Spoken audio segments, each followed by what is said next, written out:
Hello, everyone, and welcome to the Women Taking the Lead podcast. I am your host, Jody Flynn, and this episode is a little bit different from our normal format.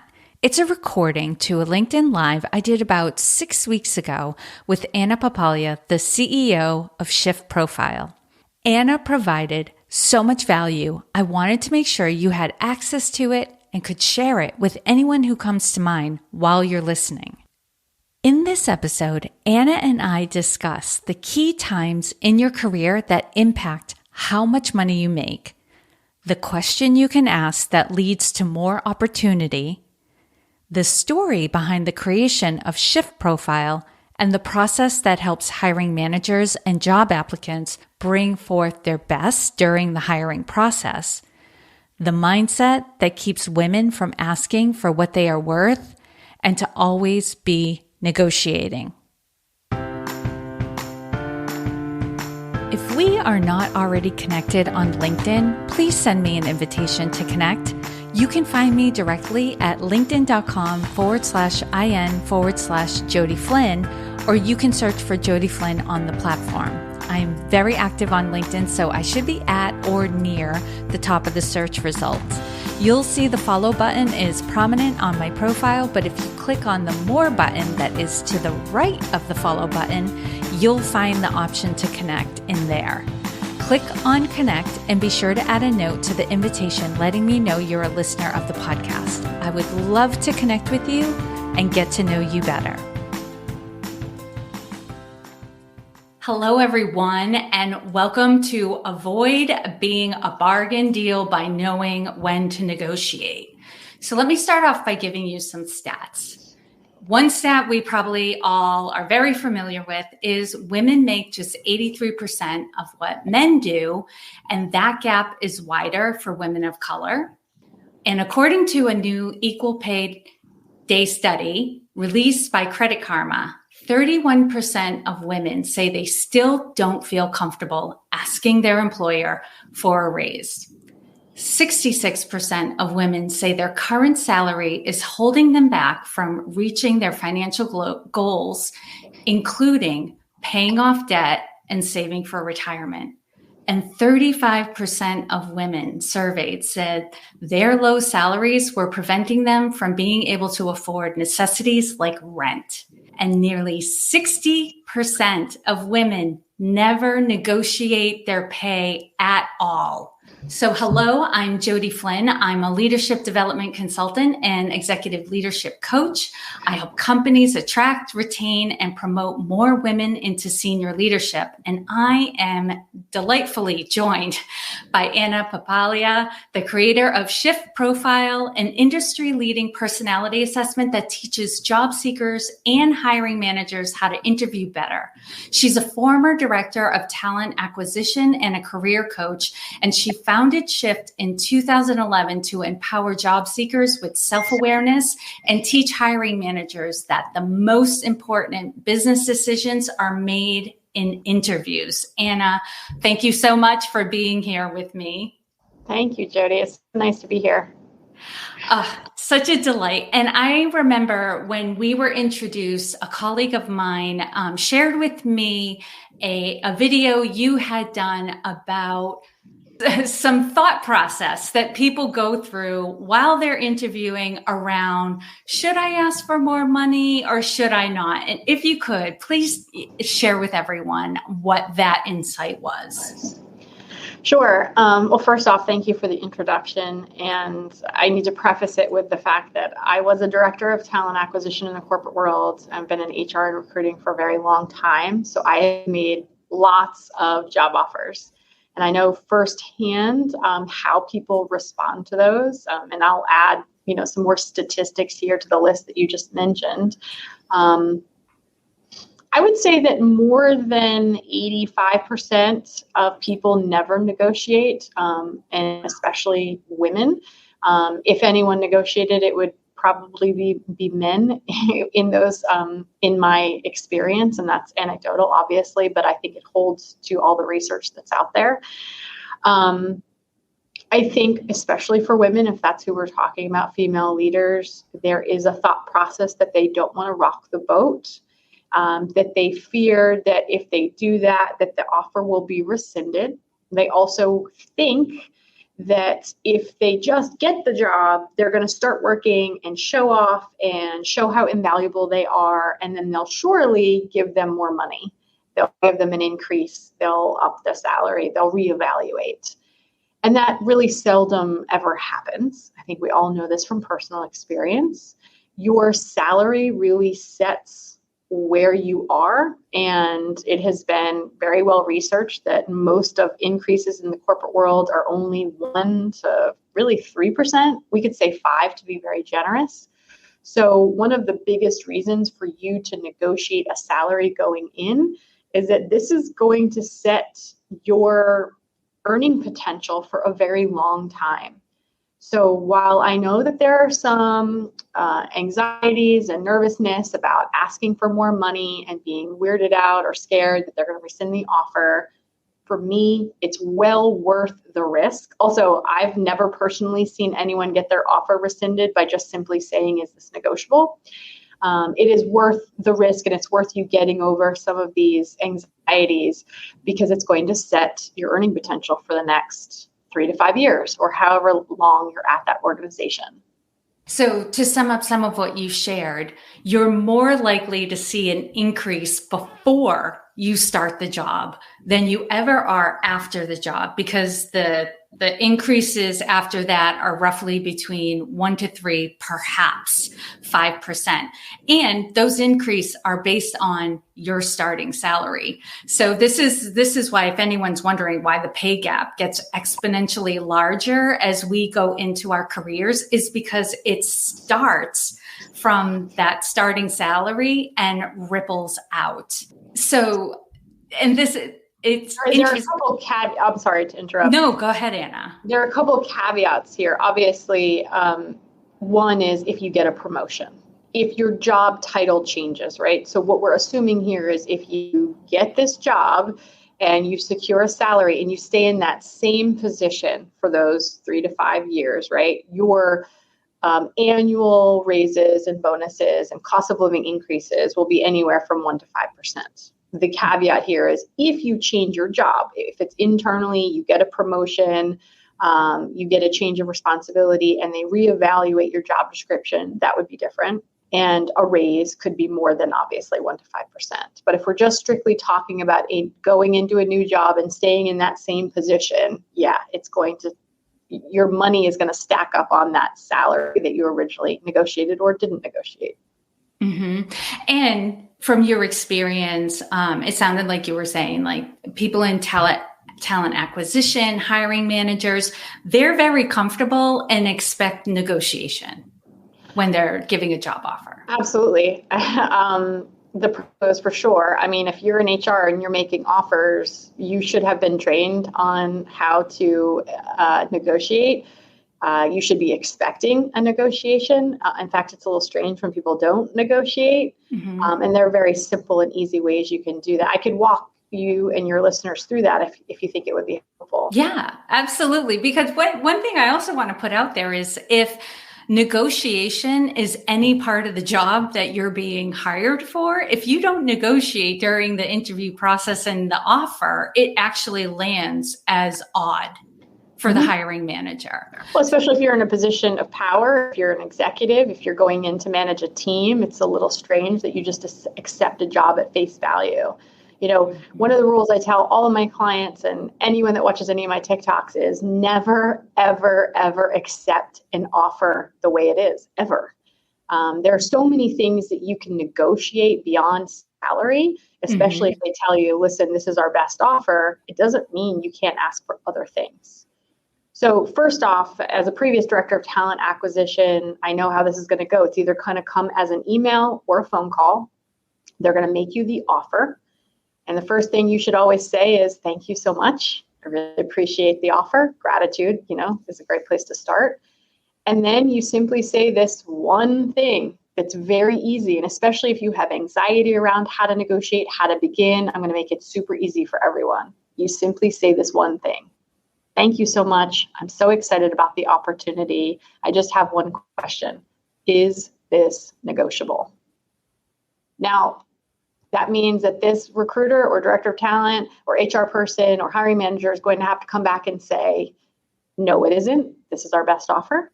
Or they say, yes, well, what are you thinking? Maybe we can do something for you. Now, if they say, no, it's not, you know that you've gotten your best offer. You can sleep at night. You know you asked, and this is their best offer. Now, I've had commenters write, like, what if they lie? Well, you can't control if people lie, right? But let's say that, they say no, okay. You can also ask them to negotiate. If they say it's not negotiable, you can say, okay, well, would you negotiate PTO or different benefits or, tuition reimbursement or things like that? Mm-hmm. Now, let's imagine they say, yeah, we might be able to do something more for you. How can we make this offer better? Let's have a conversation. You need to be prepared to have that conversation. Let's say they offered you 80, but you were really hoping for 90. You can simply say that, being very honest. Say, I was really hoping for 90 here.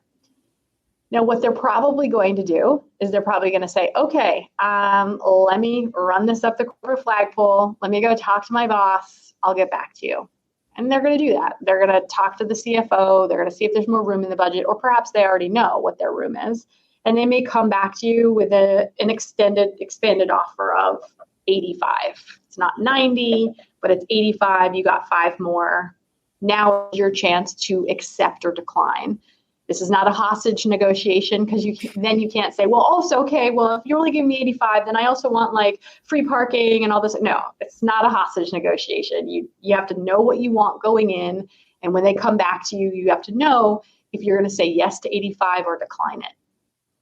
So what you're saying is put all your chips on the table. Like, I'm hoping for 90. I'd like a free parking space. I would like to work from home 3 days a week.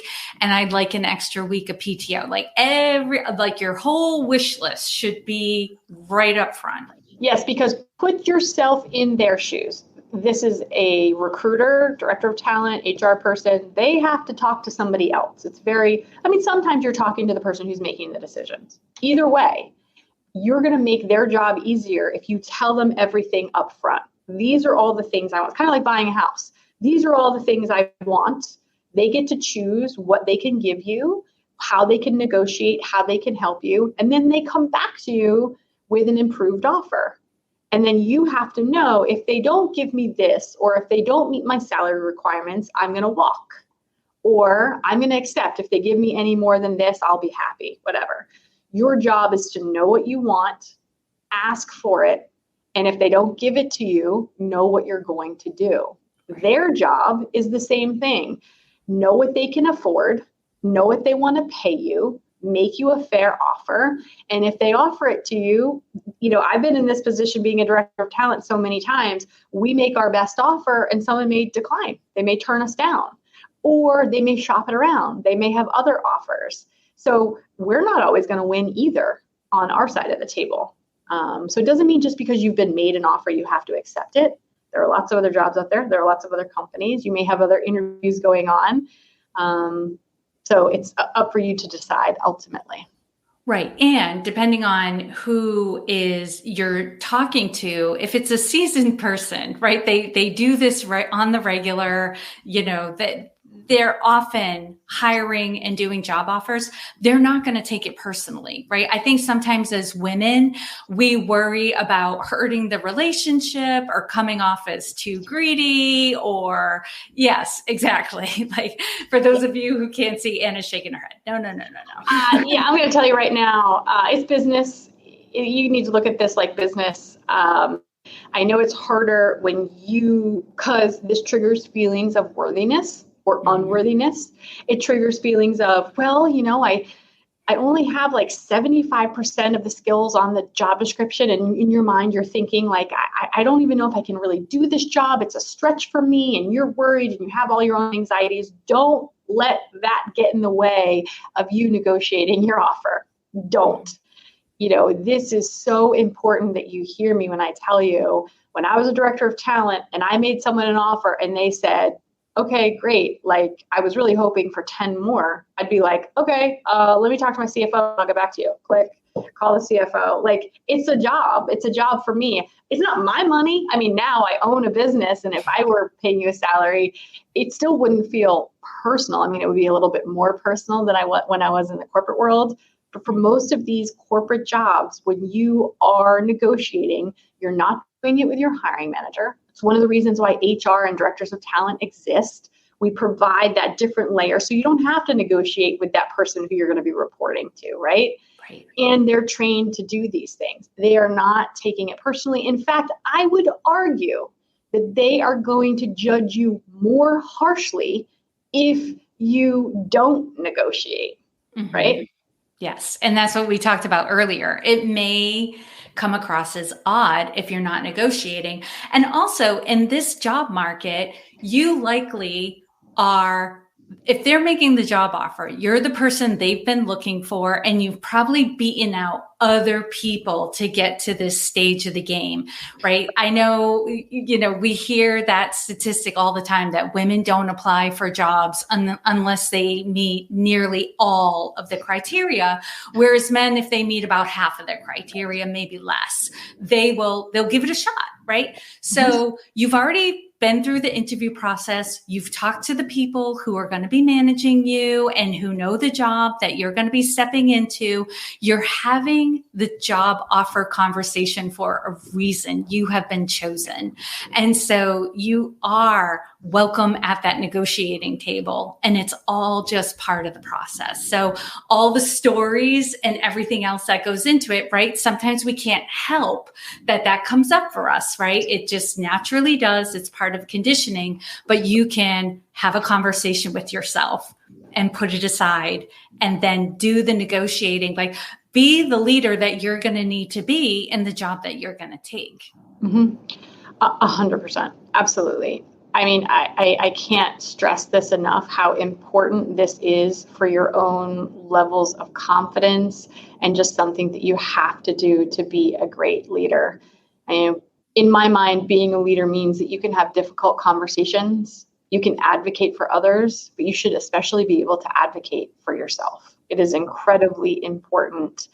And that's what negotiating is. Let's be honest. You're advocating for yourself and knowing what you need, like the statistics you cited earlier of people that can't pay their own bills or their rent because of their salary. What can you control? You can control asking this question. You can control at least putting it out there. Now, whether or not they do it, that's up to them, like I said, but what you can control is asking.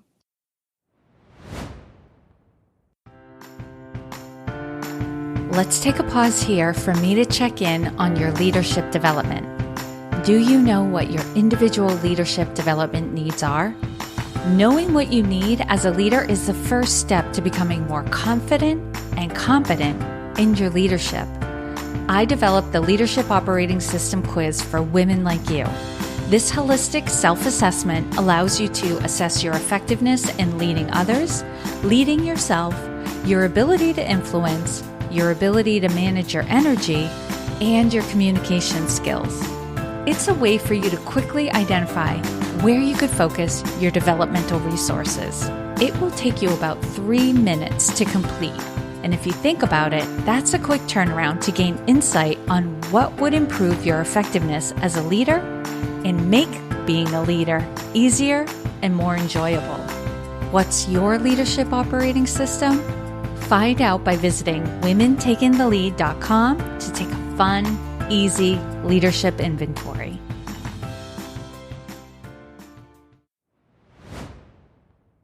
Every time I make a video on how to negotiate and put it on TikTok, people inevitably will comment, well, why would they give me more money? Or why would they negotiate? And I say exactly what you just said here, which is, well, they want you. Don't forget that. And as women, we have a tendency to forget this, that you beat out all these people. Usually, when you open a job in the corporate world, you get, maybe 100 resumes, and then you'll get 20 or 30 that you phone screen, and then you interview 5 to 8. And then if you're the one, you've beat out essentially 100 people for the job. Don't forget that. And don't forget that this hiring manager wants to fill the position. and they've gone through the hiring process and they've done everything that they've done and they found you. And don't minimize that. Women have a tendency to minimize this and like think, well, I'm not that great, or I should just be glad that I have this job. And nice girls don't rock the boat. Don't believe any of that, right? Like, they've chosen you and you need to advocate for yourself in order to be a good leader. You need to have these difficult conversations. But just most importantly, you need to know that you are wanted, you are valuable, you are worthy. And this is a normal business discussion to say, is this negotiable? I was hoping for X. It is not greedy. It's not anything extra. Right. And I want to go back to the point of, you need to do this so you can be the best leader that you can be, because this is the thing.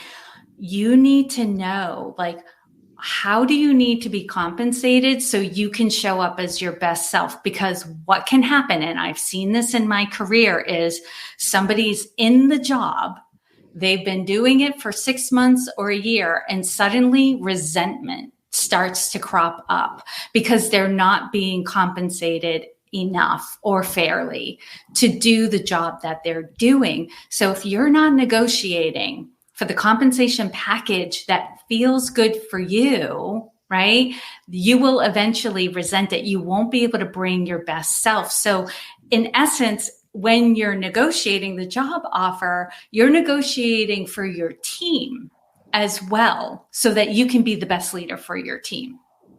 And I would take that a step further.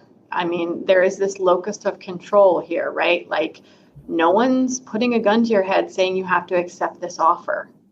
Yes, maybe you hate your current job and you want to jump ship. And maybe you've been undercompensated and this little bit more will be better than the previous place. But you need to stop yourself, really, truly, and ask yourself, what do you need in order to feel worthy, in order to feel as though you are well compensated for the work that you do, knowing the work that you do, knowing if you go above and beyond, and knowing what type of leader you are? Is this money that they're offering you going to make you feel good? If not, don't take the job, right? Go look for other positions. We want to make sure that you feel valued and well compensated. And at the end of the day, you are the one that makes the decision to accept the job or negotiate it or look for something else. Now, right now, there are a lot of opportunities and not as much talent, so it's a pretty good time to be looking. And it depends on your industry. It depends on your level. Executive positions are always a little harder to find. And yes, you may need to take a little bit more time if you have a very specialized, skill set. But if you truly, in your heart of hearts, don't feel as though you will feel well compensated, negotiate or look for something else, because it rarely works out, right? Like we were talking about at the top of this conversation, it's this sort of magical thinking that, once I get in there and show them all that I'm worth, they're going to realize they're not. That's not the way it works. Or they might realize you're invaluable, but they only have so much money in their pool to give their whole team. Or they may realize that you're a bargain.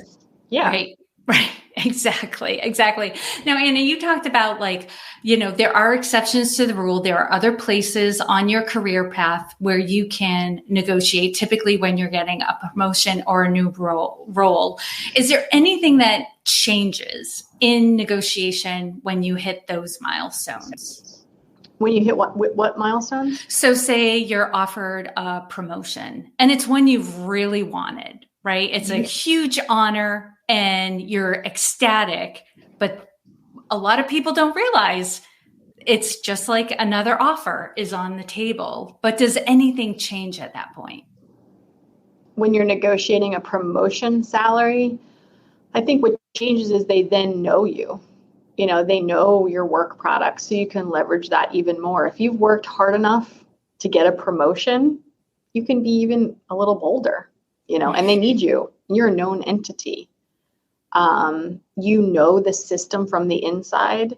you know what comp packages look like from a better angle. Because when you're new to the organization and outside, you don't really know what other people have and get. So don't be afraid to be bold. The world, really, responds to bold choices and bold questions. So if you're getting a promotion and you know that the peers, that these people that will be your new peers have, unlimited PTO and a free parking space and an expense account and all these things, and it's not in your offer, ask, why isn't it? Yes. I know that those people have that. Why wouldn't my offer reflect the same? Right? Ask these questions. And if you're feeling hesitant or anxious about it, instead of saying, I want a free parking spot, I'm just using this as an example, or I want a sign-on bonus, or I want more PTO, instead you could be curious. I understand that these roles often come with X, Y, and Z. I want to make sure mine does as well. That's advocating for yourself.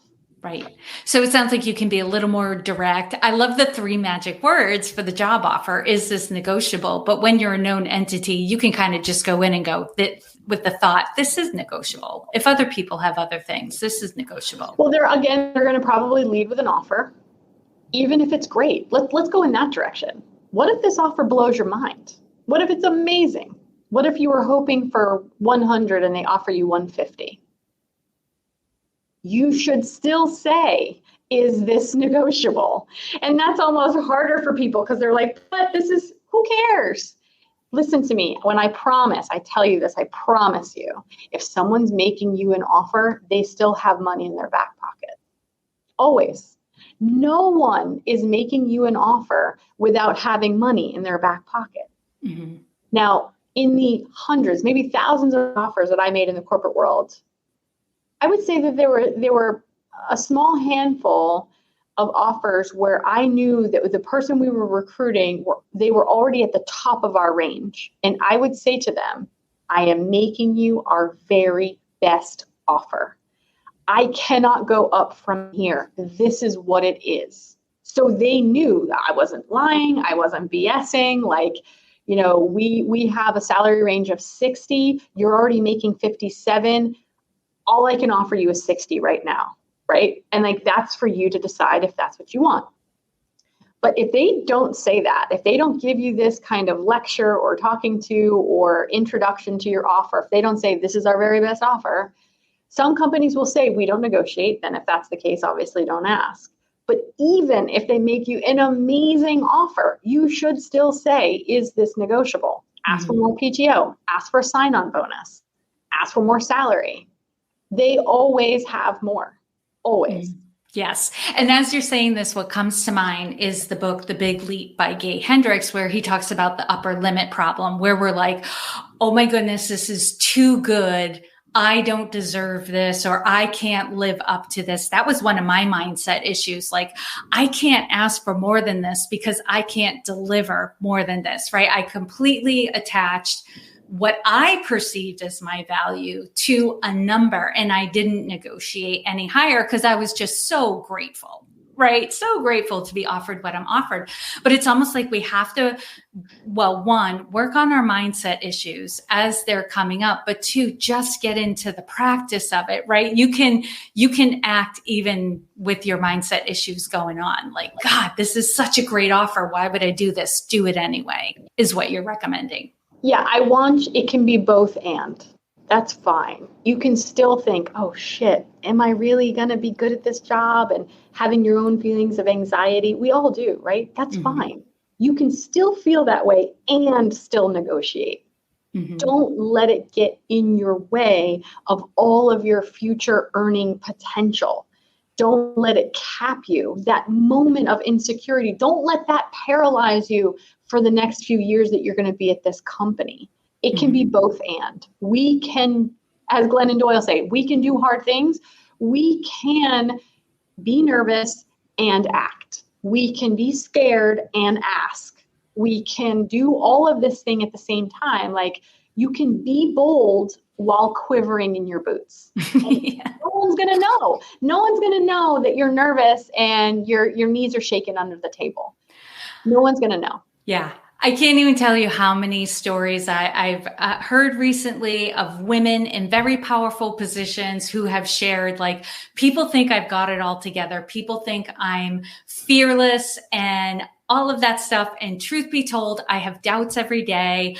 I stand up in front of a crowd and I wonder what I'm doing there, right? We feel those feelings and we act courageously. And Anna, before we get into the shift profile, I also want to, note that for women who are, you've already accepted the job offer, you are where you are, the salary and compensation budget is what it is. But don't forget, there are other opportunities to get more things and get more compensation, but it comes in a different direction. It could be leadership development. It could be going to conferences, things of that nature. Don't forget that in your job, you can also gain opportunities to increase your skill set and get the support that you need.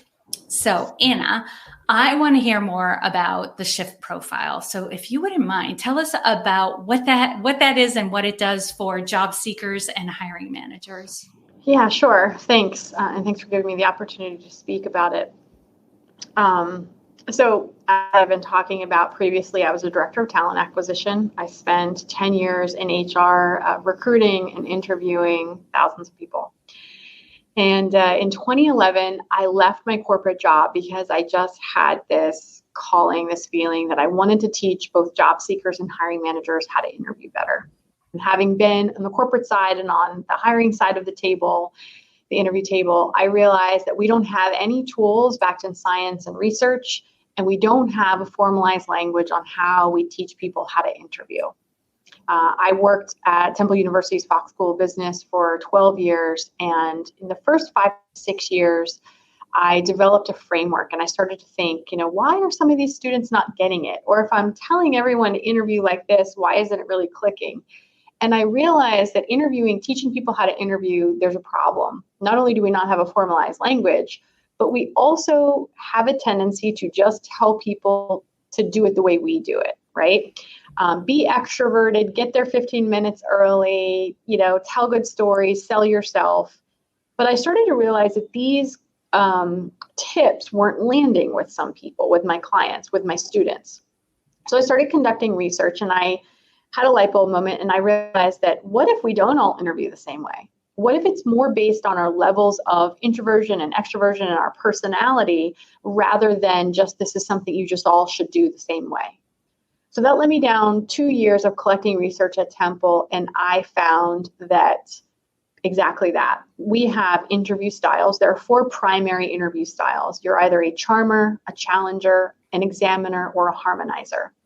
And all of those have 2 nuances. So you can go to my website, shiftprofile.com, and take our interview style assessment and receive a 40-page customized interview prep workbook for hiring managers or job seekers. And my goal and my intention in my business is to teach everyone to interview better from a more meaningful place. Meaning, I'm not telling you, Jody, hey, do all these things that I do, because I'm a charmer in interviews and you may be an examiner, and our wires are going to get crossed, and the way that you make an impression is much different than the way I make an impression. So one of the ways I hope to revolutionize the way we talk about this and the way we do this is by starting that real conversation that if you're interviewing as a hiring manager someone and you think, I didn't really click with them, maybe it has more to do with their interview style and less to do with how they do the job. For example, charmers go into interviews wanting to be liked. Challengers go into interviews wanting to be heard. They want to be themselves. Examiners go into interviews wanting to get it right, like it's a test that they're going to pass or fail. And harmonizers go into interviews wanting to adapt. They look at it like an interview, like a tryout for a team that they want to join. So if we have this basic understanding of how we all interview, both hiring managers and job seekers, we now have a language to talk about it. We have customized reports that let us know, as a charmer, you prioritize getting someone to like you. So you may use stories and compliments to win someone over. But your wires may get crossed if you're interviewing with an examiner who only wants to talk about facts, figures, data, and their qualifications, and they don't want to make a connection, and they don't go into an interview wanting to be liked. They go into an interview wanting to be seen as qualified. And that sets everyone up for different experiences. This is my hope for how we revolutionize how we teach people to interview. And one last thing here, I know I'm going on and on. I'm so passionate about this, but 90% of hiring managers are never trained to interview. That means that they have all the power and no training.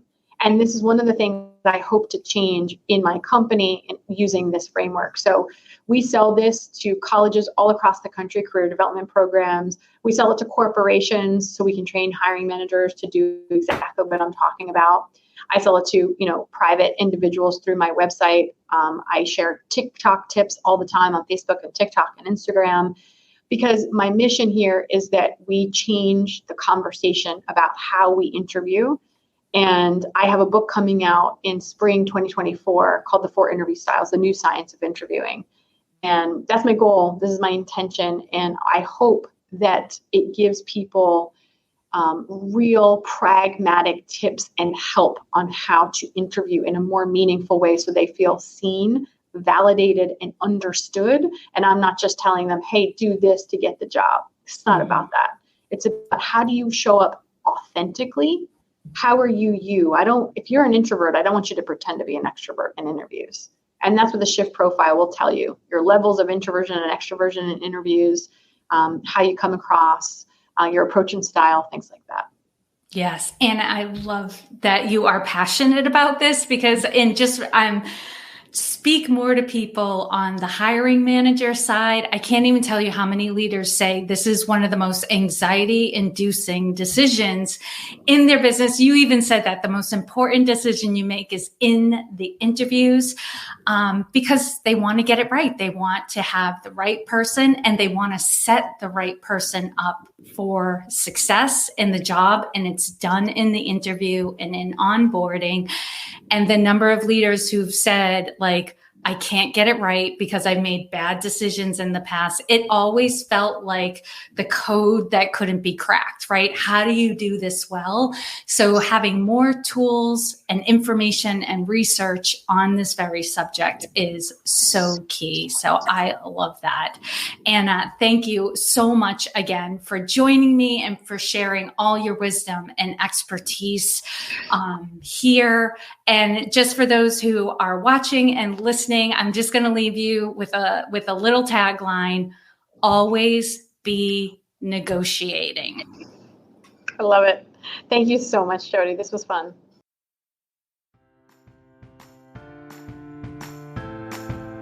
What were your takeaways from my conversation with Anna?